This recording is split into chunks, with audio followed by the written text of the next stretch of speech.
오늘 2시부터 국회 예결위장에서 비슷한 주제로 의원총회가 있었습니다. 그래서 저희들 조금 늦어졌는데 그 부분 넓은 마음으로 이해해 주시기 바랍니다.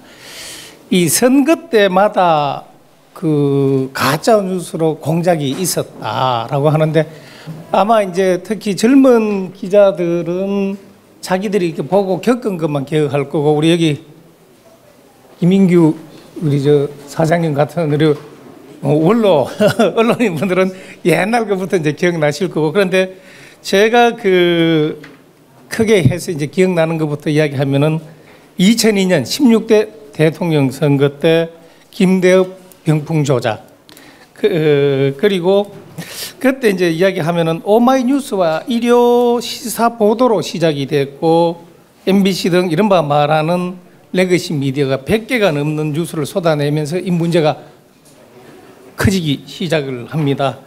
그 다음 이제 민주당 의원은 마치 이회창 총재 일가가 병력 회피 명문가로 비난하면서 합니다. 그러면서 그전에는 쭉 이회창 총재가 앞서던 이 여론조사가 뒤집어집니다. 그런데 그 사이에 김대엽 씨가 제시했던 녹음 테이프가 정확하게, 그때는 마그네틱 테이프니까 가위로 잘라가 이것저것 붙인 게 검찰이 밝혀냅니다. 그런데 제가 참 재미있는 기사를 본 게요, 그걸 밝혀낸 검사가 좌천돼서 엄청 고생했다고 돼 있더라고요.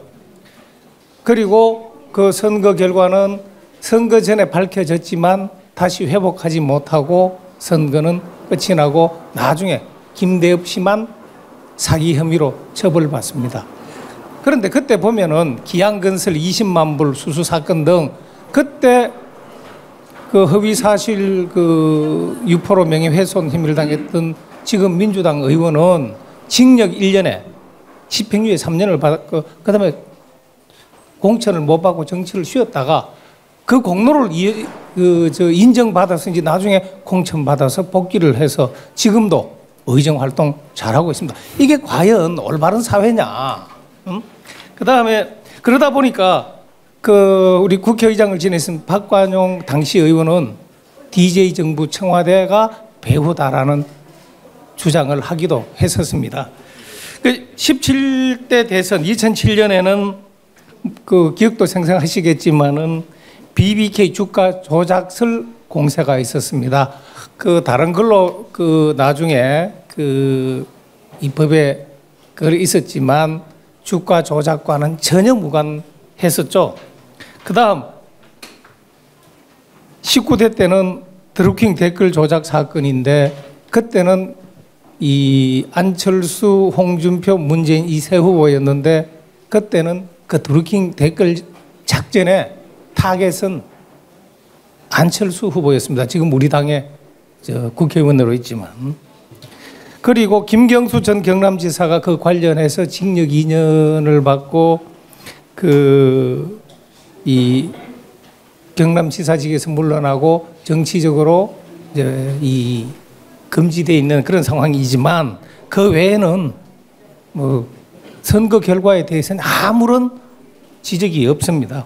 그 다음 20대 대선에서는 지금 우리가 이야기하는 김만배, 신학님 허위 날조 인터뷰가 있습니다.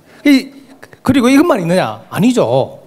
2011년 서울시장 보궐선거 때는 나경원 당시 한나라당인가 지금 우리 당의 전신인 나경원 후보의 1억 원 피부과 시사인과 팟캐스트 낙곰소에서 그렇게 떠들었지만 나중에 아니었잖아요. 그런데 이른바 말하는 허위 조작이 아니라 오보였다라는 걸로 법의 심판을 피해갑니다. 그 다음 2021년 이것도 서울시장 보궐선거입니다. 생태탕 기억나시죠? 그런데 페라가모 구두를 신고 왔다고 이야기를 해요.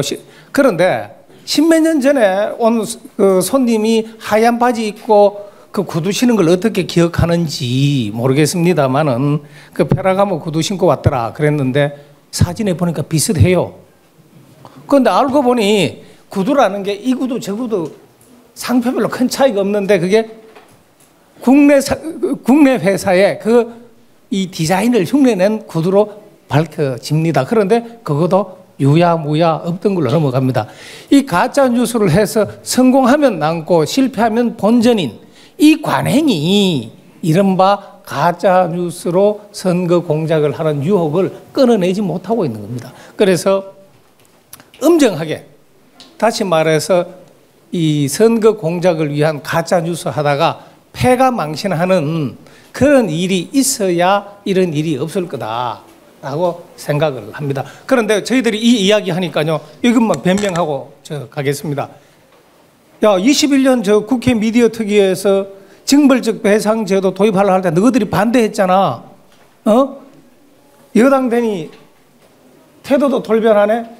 라고 이야기합니다. 그런데 그 말을 하는 사람은요, 무지하거나 아니면 악의적인 겁니다. 왜? 그때 제가 국회 미디어 특위 간사였어요. 뭐라고 그랬느냐?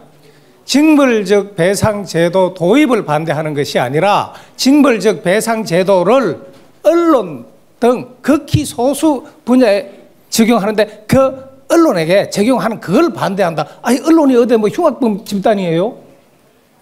아니잖아요. 대다수 선량한 언론인이 있습니다. 그래서 그 입장이 바뀐 것이 아니라 저희들 입장은 늘 똑같고, 그때도 저희들 이야기했습니다. 엄정하게 처리하는 것은 동의한다. 언론에만 가혹하게 하는 이른바 그런 것은 이 사회 통념상 맞지 않다 해서 그 부분 그 주장은 무지하거나 악의적이라는 이야기를 다시 한번 강조드리고, 그 다음 지금 일어나는 이 일을 가지고 언론 탄압이라고 이야기를 합니다. 아닙니다.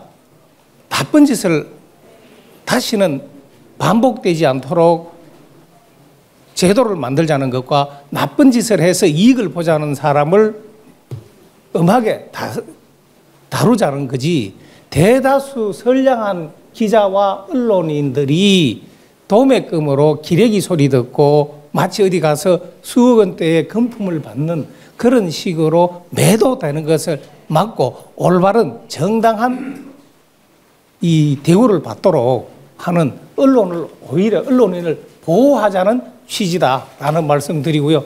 그렇게 하기 위해서는 우리 가짜 뉴스를 통한 선거 공작이 건절되는 좋은 아이디어, 오늘 이 자리에서 나와서 다시는 이런 이슈로 우리 여기 계시는 선배님 그리고 동료 후배들하고 만나는 일이 없고, 언론이 우리 그 여론, 건전한 여론 형성에 참 기여를 많이 한다는, 그래서 어떻게 하면 더 지원할 거냐라는 이슈로 뵙게 되기를 바라면서 두서없는 말 여기서 줄이겠습니다. 조금 전에 우리 윤도현 의원님이 아주 지금까지 있었던 각종 선거에서 있었던 그런 가짜 뉴스들 사례들, 뭐 거의 공작이라고 부르는 그런 사례들 쭉 설명 주셨는데요. 뭐 저는 또 반복하지는 않겠습니다. 참 좀 뭔가 아이러니하게 건너편에는 또 희한한 토론회가 진행되고 있습니다. 지난주에 이수님 MBC 전 노조위원장에 대한 법원 판례가 판결이 나왔습니다. 그 면직 처분이 부당하다고 해가지고 또 그동안 밀린 임금까지 지급하라는 법원의 판결이었죠.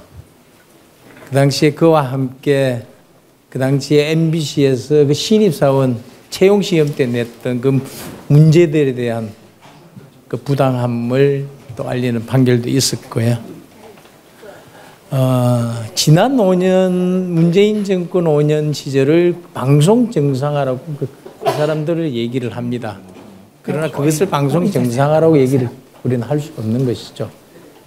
그 있었던 온갖 폐악짓들,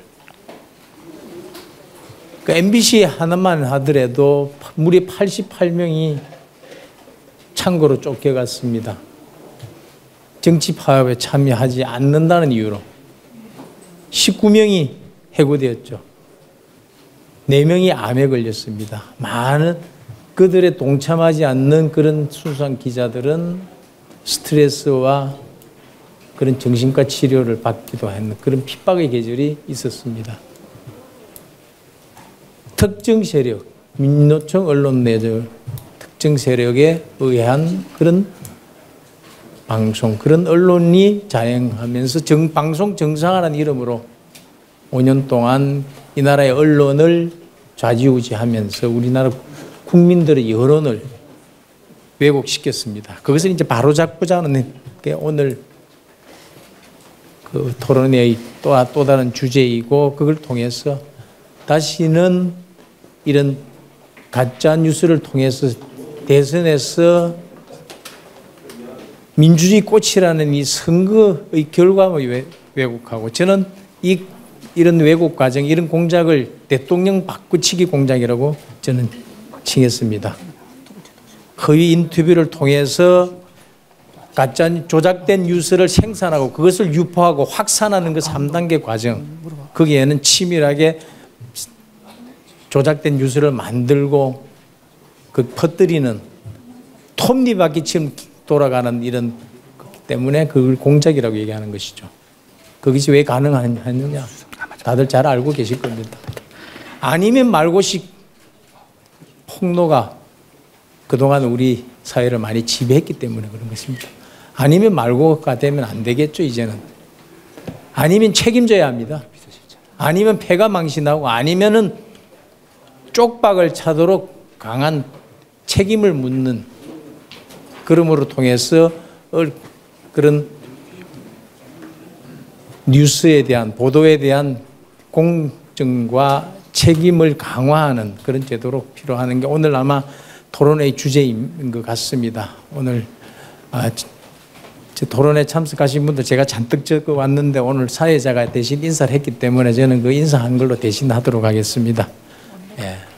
오늘 주신 좋은 의견들 저희들 국민의힘 정책위원회에서 정책으로 입안해서 잘 반영하도록 하겠습니다. 오늘 다시 한번 이 자리에 참석해 주신 모든 분들께 감사 인사드립니다. 고맙습니다.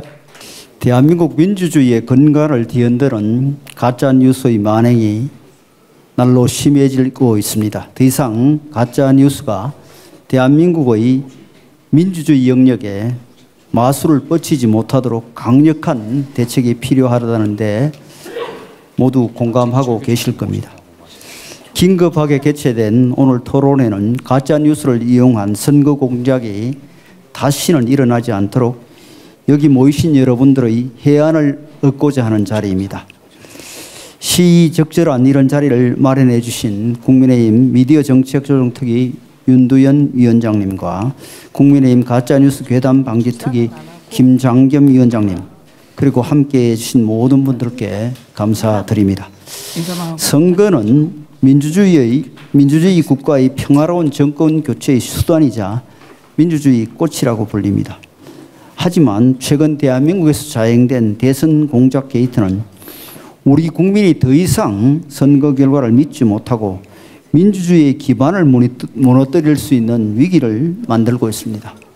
문제는 이런 공작이 개인의 일탈이 아니라 조직적이고 치밀한 계획에 따라야 이루어진 공작 행위라는 것입니다. 선거 공작권의 작업으로 특정 언론사가 가짜뉴스를 생성하고 정치인들이 이를 사실인 양 퍼나르고 불공정한 언론이 스피커 역할을 하는 카르텔이 드러났습니다. 지난 2002년 김대엽의 병력 비리 조작 사건, 2017년 드루킹 댓글 조작 사건 등 선거 때마다 일어나는 선거 공작을 제대로 뿌리지 못한 결과가 바로 현재의 대선 공작 게이트로 이어진 것입니다. 상습적인 선거 공작의 피해자는 바로 국민입니다. 국민과 역사를 피해자로 만드는 선거 공작을 이제 우리 손으로 뿌리 뽑아야 합니다.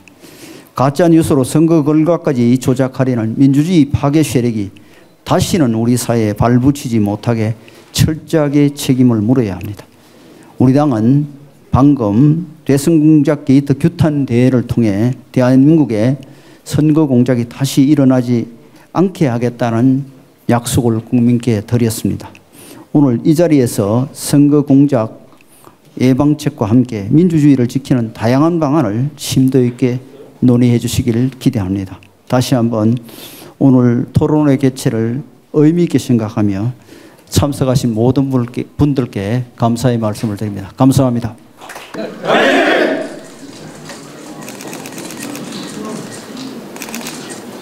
네, 감사합니다. 예.